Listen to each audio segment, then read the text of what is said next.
이재명 대통령이 오늘 국회에서 새 정부 첫 본예산 시정연설에 나섰습니다. 내년 예산안 규모는 728조 원으로 올해 본예산보다 8.1% 54조 원이 늘었습니다.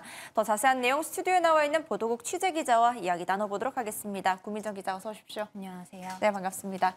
일단 이 대통령이 본격적인 예산안 심사가 시작되기 하루 전인 오늘 시정연설을 마쳤습니다. 지난해에는 윤석열 전 대통령이 여야 대치를 이유로 불참했기 때문에 2년 만에 열린 시정연설이었는데요. 어떤 내용이 있었을까요?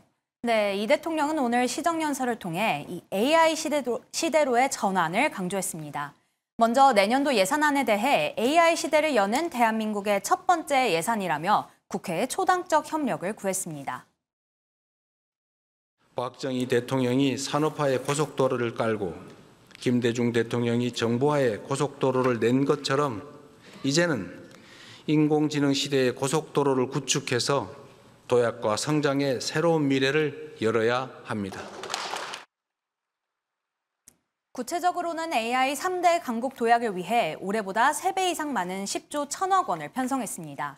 이 가운데 2조 6천억 원은 산업, 생활, 공공, 전 분야 AI 도입에 투입하고 7조 5천억 원은 인재 양성과 인프라에 투입한다는 계획입니다. 여기에 피지컬 AI에는 향후 5년간 약 6조 원을 투입할 예정입니다. 또 엔비디아로부터 GPU 26만 장을 공급받기로 했다는 점을 강조한 이 대통령은 15,000장을 추가 구매할 예정이라고 설명했습니다. 이 첨단 전략 산업 분야 R&D 투자는 역대 최대 규모인 35조 3천억 원으로 19.3% 확대 편성했습니다. 이어 이 대통령은 AI 대전환에 맞춘 국방력 강화 계획도 발표했습니다. 재래식 무기 체계를 AI 시대에 걸맞는 최첨단 무기 체계로 재편하고 우리 군을 최종의 스마트 강군으로 전환해 자주국방 실현을 앞당긴다는 계획입니다. 북한 연간 GDP의 1.4배에 달하는 국방비를 사용하고 전 세계 5위의 군사력으로 평가받는 우리 대한민국이 국방을 외부에 의존한다는 것은 우리 국민의 자존심 문제 아니겠습니까? 이 대통령은 이를 위해 내년도 국방 예산을 올해보다 8.2% 증액된 약 66조 3천억 원으로 편성했습니다. 마지막으로 AI 시대에는 문화의 중요성이 훨씬 더 커질 것으로 내다보며 K 콘텐츠 펀드 출자 규모를 2천억 원 확대 편성했습니다. 네, 대통령이 AI 시대로의 전환에 속도를 내야 함을 강조하고 또 예산안 처리를 위해서는 초당적 협조가 필요하다고 강조했습니다. 또 이어진 연설에서는 취약계층을 비롯한 국민의 삶을 극대화하기 위한 예산안도 편성을 주문했다고요? 네, 맞습니다. 이 대통령은 새로운 기술 발전은 인류의 삶의 질 향상에 기여하지만 한편으로는 격차가 커지는 그늘을 들이우기도 한다며 취약계층을 위한 예산안을 발표했습니다. 먼저 저소득층을 위해 기준 중위소득을 역대 최대인 6.51% 인상하고 4인 가구 기준으로 월 200만 원 이상의 생계급여를 지원하겠다고 밝혔습니다. 또 장애인 일자리를 대폭 확충하고 근로감독관을 증원해 산재사고 예방에 힘쓰겠다고 강조했습니다. 이어 이 대통령은 근본적으로는 한반도 평화 정착을 위해 최선을 다할 것임을 밝혔습니다. 휴전선 일대에서의 군사적 긴장 완화 노력을 지속하고 교류협력, 관계 정상화, 비핵화를 통한 END 이니셔티브로 평화 공존, 공동 성장의 한반도의 새 시대를 확실히 열어가겠습니다. 장애인 등 사회적 취약계층에 대한 지원을 강화하겠다는 내용이 담겼네요. 또 사회적 불평등을 완화하기 위한 대통령의 의지도 엿볼 수 있었던 것 같습니다.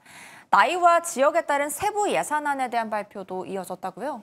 네, 이 AI 시대에는 모두가 주역이고 또 모든 지역이 중심이 되어야 한다고 밝힌 이 대통령은 생애 주기별, 지역별 지원 계획도 발표했습니다. 먼저 생애 주기별로 보면 출생률 반등을 위해 아동수당 지급 연령을 현재 만 7세에서 내년 만 8세 이하까지 확대하고 임기 내 12세 이하까지 늘려나갈 예정입니다. 또 청년 미래적금을 신설해 저소득 청년이 저축하는 경우 정부가 최대 12%를 매칭 적립하겠다고 밝혔습니다. 노인 일자리도 110만 명에서 115만 명으로 확대한다는 계획입니다. 또 비수도권 지역에서 더 많은 재정 지원을 받을 수 있도록 하고 인구 감소 지역 주민에게는 월 15만 원의 농어촌 기본소득을 지급하겠다고 덧붙였습니다. 네, 그렇군요. 한편 오늘 시정 연설을 통해서 이 대통령은 지난주 에이펙 기간 동안의 외교 성과에 대해서도 시정 연설을 했는데요. 슈퍼위크를 지나온 국내 증시 어떤 영향을 받았나요? 네, 이 대통령은 오늘 연설에서 경주 에이펙 정상회의와 한미 한중 정상회담의 성과도 소개를 했습니다. 한미 정상회담에 대해선 관세 협상을 타결해 불확실성을 완화하고 자동차와 반도체 분야에서 경쟁국과 동등한 수준의 관세를 확보했다고 평가했습니다. 또 한중 정상회담과 관련해선 한중 관계를 전면 회복했다며 70조 원의 통화 스와프 계약 등을 성과로 꼽았습니다.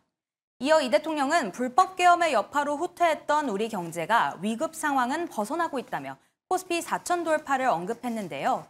실제로 지난 27일 4천선을 돌파한 코스피는 어제 AI 산업 확장에 대한 기대감으로 이 삼성전자와 SK하이닉스가 각각 11만 원, 60만 원을 돌파하며 4,200을 넘기기도 했습니다.